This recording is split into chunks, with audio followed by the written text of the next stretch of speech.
O caso Lutero, um padre católico conhecido pelo apelido de Lutero, ganha repercussão mundial após declarações explosivas sobre as crenças da Igreja Católica. Em um discurso ousado, ele confronta abertamente os principais ensinamentos tradicionais e alerta sobre possíveis retaliações dentro da própria instituição. Confira agora, com exclusividade, um trecho desse pronunciamento que está abalando o mundo religioso. Eu sei que terei retaliações, mas tenho que falar a verdade, irmãos. Se depois vocês não me virem mais, saibam que foi o preço da verdade. Está na hora da Igreja Católica corrigir seus erros doutrinários e reconhecer que grande parte do que é imposto sobre nós é a pura verdade. Dizemos, como defesa, que não praticamos a idolatria, apenas veneramos imagens, mas essa não é a verdade. Nos curvamos e falamos com estátuas e imagens, sim. Ensinamos a mediação através dos santos apóstolos e santos canonizados, quando a Bíblia nos diz que só há um mediador entre Deus e os homens, Jesus. Leiam 1 Timóteo 2, versículo 5. Nosso maior erro é não orientar vocês a lerem e estudarem as Escrituras. Não existem pessoas no céu, e sim no paraíso, lugar de espera, e não há comunicação entre nós e quem está lá. Como eles poderão nos ouvir? Leiam Lucas 16, do versículo 19 ao 31. O próprio Senhor Jesus nos fala sobre o que acontece com os que morrem e onde estão. Nem mesmo Maria está no céu. Ela não subiu o assunto aos céus como ensinamos. Isso é invencionice. As Escrituras não relatam isso. Ela está no paraíso.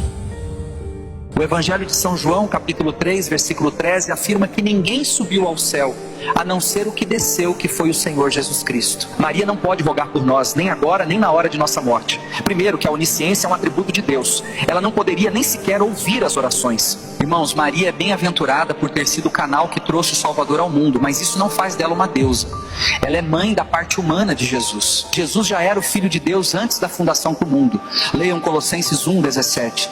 Maria se iguala aos demais homens e mulheres de Deus. A idolatria consiste no ato de adorar ídolos, sejam imagens, pessoas ou coisas, como se fossem divindades, crendo que têm poderes. Quando as pessoas se ajoelham em frente a uma imagem e conversam com ela, fazendo votos e pedindo milagres, isso é idolatria pura.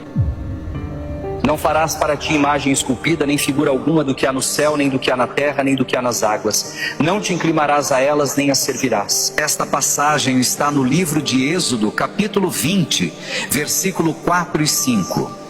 Nós defendemos fazer imagem dos santos porque Deus mandou fazer a serpente e os querubins, mas Ele não mandou ficar de joelhos e pedir algo à imagem. Não somente isso, a serpente e o querubim foram liberados por Deus para um propósito, mas onde está escrito que Ele mandou fazer imagens de santos?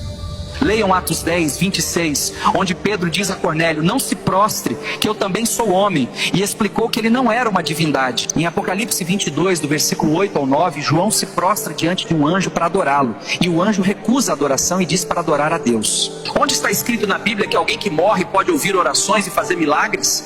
Está na hora de acordar, irmãos. Isso já foi longe demais. Mas você diz: eu fiz um voto e fiquei curado. Leiam 2 Coríntios 11, 14. O diabo pode agir até como anjo de luz para enganar as pessoas. Apocalipse 13, versículo 13, fala sobre grandes sinais, de maneira que até fogo faz descer do céu à terra, à vista dos homens, para enganar. Temos milhares de santos supostamente milagreiros, que temos como alternativas para buscar bênçãos e milagres, e Jesus fica apenas como mais um.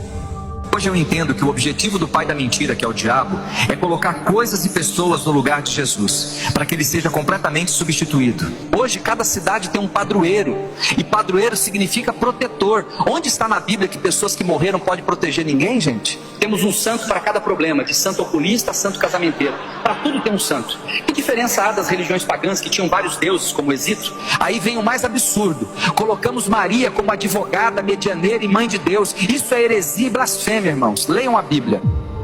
Temos um advogado para com o Pai, Jesus Cristo, o justo. Não é Maria, é Jesus. Você pode confirmar isto na primeira epístola de João, capítulo 2, versículo 1.